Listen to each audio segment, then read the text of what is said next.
શ્રી વલ્લભાધીશ કી ગિરિરાજ ધરણ કી જય. શ્યામ સુંદર શ્રી અમને મહારાણી કી જય. શ્રી ગુસાઈજી પરમ દયાળ કી જય. ગોકુલ નાથ કી જય. દાવ દયાળ કી જય. શ્રી નવનીત પ્રિયા લાલ કી જય. अपने माथे बिराता सेव्य स्वरूप की बधाई वैष्णव ने झाझा करीन जय श्री कृष्ण जय श्री कृष्ण.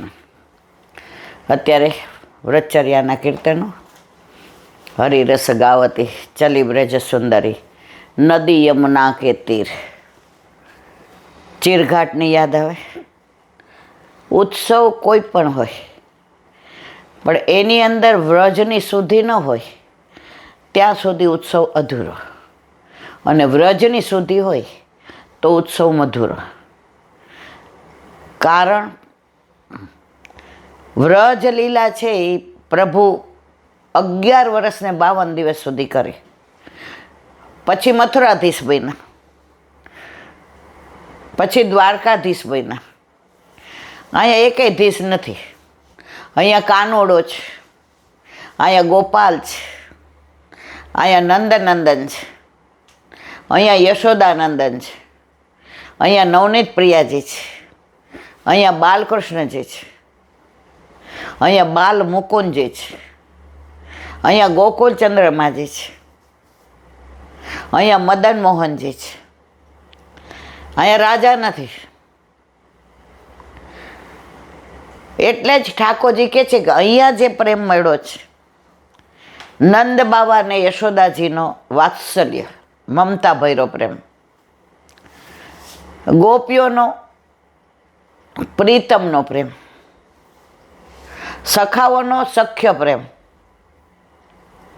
રાધાજીનો પ્રીતમય નથી, પ્રિયતમય નથી, સખોય નથી, સખી નથી. રાધાજી ઠાકોરજીનું અવર સ્વરૂપ છે. એક વપુ દો પ્રાણ.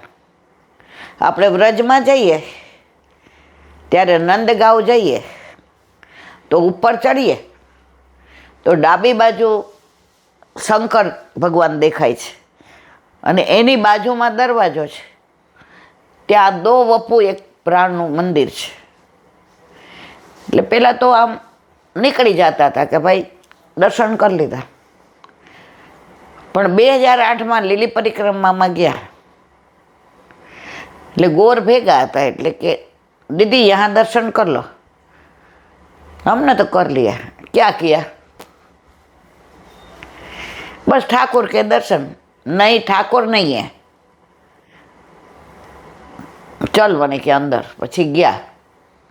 यहाँ 2 वपु 1 प्राण. શરીર 2 છે, પ્રાણ 1 છે. હવે 2 કેવી રીતે? શું 2 સ્વરૂપ છે? ના. ઠાકોરજીમાં એક સ્વરૂપમાં શ્યામ સ્વરૂપ છે, એમાં મુગટ ને એ બધું છે, અને અડધી સાઈડમાં શ્વેત સ્વરૂપ છે, એમાં ચોટી છે, તિલક છે, કર્ણફૂલ છે, ડામડી છે, માંગમાં સિંદૂર ભર્યું છે. ત્યારે એમણે કહ્યું કે આપણે એમ કહી રાધા અને કૃષ્ણ. ના, રાધા અને કૃષ્ણ નથી, રાધા કૃષ્ણ છે. આ 2 એક જ છે. અને ઠાકોરજી એકવાર વ્રજમાંથી એટલે કે ગોકુળમાંથી મથુરા પધાર્યા પછી ક્યારેય પાછું વાળીને જોયું નથી. દીકરો 12 વર્ષ 14 વર્ષનો હોય ને અમેરિકા વયો જાય ને, પછી 25, 30, 40, 50નો થાય તો એને પછી એની મમતા, એનો સ્નેહ, એ બધા સામું જો જુએ તો એ રહી ન શકે. એમ આપણા ઠાકોરજીએ પછી પોતાના કર્તવ્યને વિશેષ માન્યું. ઓલું એક ધોળ છે, મને આવડતું નથી, લીલા તે વાસની વાસલડી એ તો વાસલડી શેરી શેરી એ વાજંતી જાય. નંદજીને વાલા અતિ નંદલાલ રે એ તો નંદલાલ રે એ તો ગોકુળથી મથુરા જાય. એક દિન રોકાવ મારા નંદલાલ રે મારા નંદલાલ રે તમને કાલ આપીશ વિદાય. કેમ કરી રોકાવ મારા બાબા રે મારા બાબા રે મારે મારવો કંસને ત્યાંય. લીલા તે વાસની વાસલડી એ તો વાસલડી શેરી શેરી એ વાજંતી જાય. યશોદાને અતિવાલા યશોદાને અતિવાલા યશોદાનંદ એ તો યશોદાનંદ એ તો ગોકુળથી મથુરા જાય. એક દિન રોકાવ મારા લાલા રે મારા લાલા રે તમને કાલ આપીશ વિદાય. કેમ કરી રોકાવ મારા મૈયા રે મારા મૈયા રે મારે છોડાવવા છે વસુદેવ દેવકી ત્યાંય.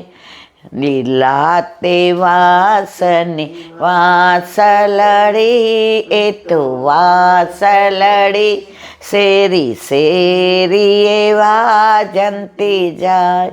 આખું આવડતું નથી પણ પ્રાચીન ધોળ છે, બહુ જ સરસ છે. તો એકવાર પ્રભુ ગોકુળથી મથુરા પધાર્યા પછી ક્યારેય કોઈને મળાય નથી, સિવાય કુરુક્ષેત્રમાં ગ્રહણ વખતે નંદ યશોદાને સખા સખીને મળ્યા, પણ એ દ્વારકાધીશ તરીકે મળ્યા, લાલા તરીકે નહીં. તો વ્રજ આજે ઓછામાં ઓછા વ્રજમાં રહ્યા. પ્રભુ ભૂતળ પર 125 વર્ષ બિરાઈ જાય, એમાં ફક્ત 11 વર્ષ ને 52 દિવસ વ્રજમાં રહ્યા. છતાંય વધુ વ્રજ લીલા 10મ સ્કંધમાં 90 અધ્યાય, પરંતુ સુબોધિનીજીમાં વલ્લભના મતથી ને 87 અધ્યાય, 3 પ્રક્ષિપ્ત. આ બધામાં વધુમાં વધુ ઠાકોરજીની વ્રજલીલાનું વર્ણન છે. જેટલું વ્રજલીલાનું વર્ણન ભાગવતમાં 10મ સ્કંધમાં છે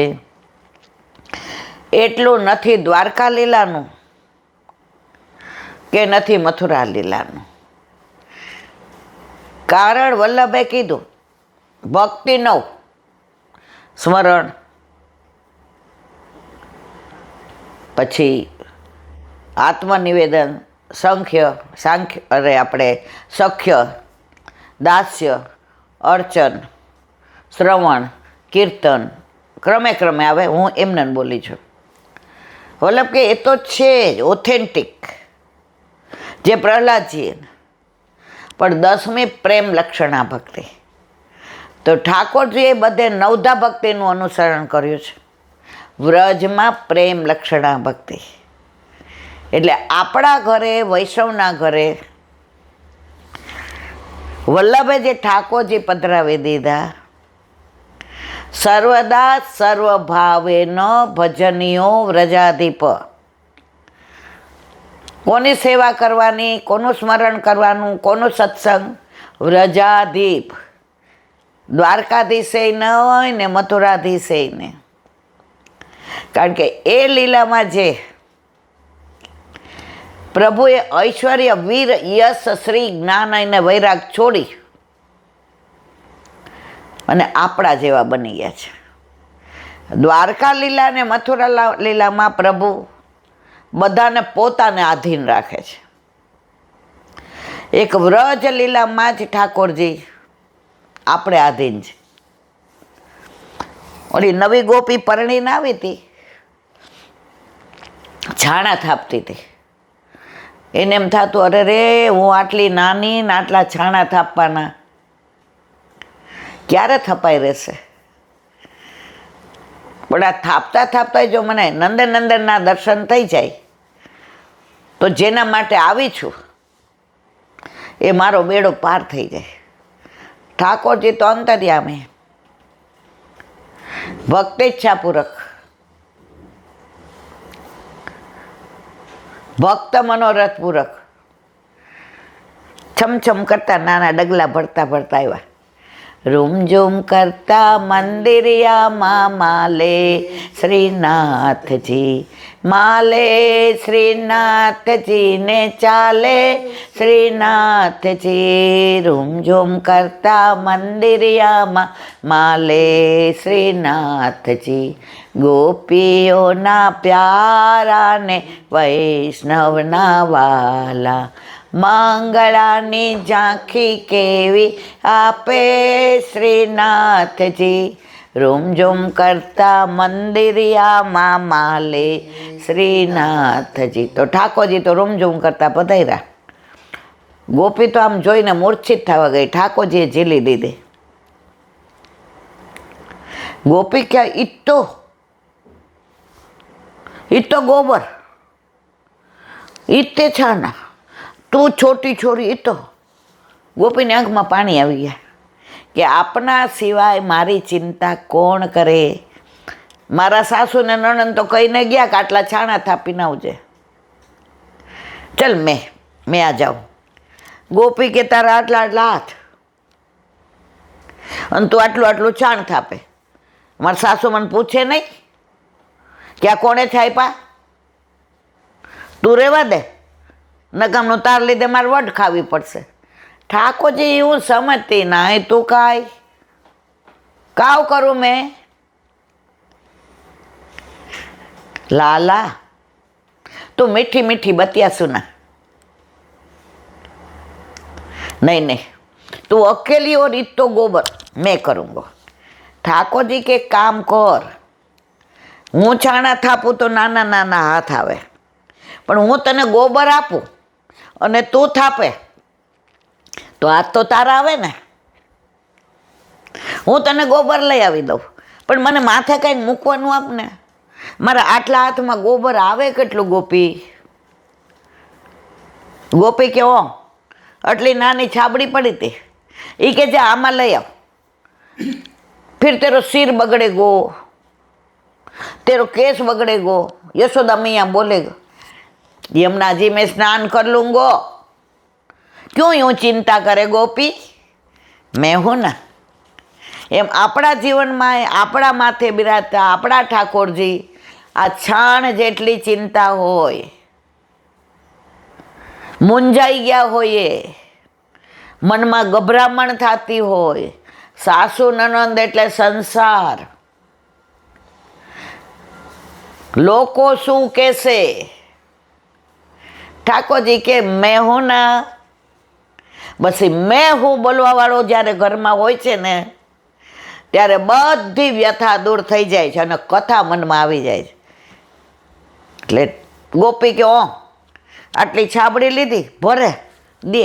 ગોપી છાણા થાપે. હવે પ્રભુ જેને સ્પર્શ કરે, 2-3 છાબડી દઈને કે ગોપી ઈ તો કામ કरूंगू, મોકો ક્યાં મિલેગો. કે તારે તો પણ તરત વાત બોલ ક્યાં દેગી. लाला ताजो ताजो माखन खिलाऊंगी. कितो गोपी के एक छाबड़ी ले आओ ने એટલે એક ટપકું કરી દો છાણનું, કે આ એક લોંદો. બીજી લઈ આવ ને એટલે બીજો. ઠાકોરજી કે 4-5 ઓલામાં તો છાણ પૂરું થઈ ગયું ને આખું છાણા થપાઈ ગયા. ગોપી આમ જો મેં તો થાપ્યા નથી, जो कुछ कियो मेरे ठाकुर ने कियो।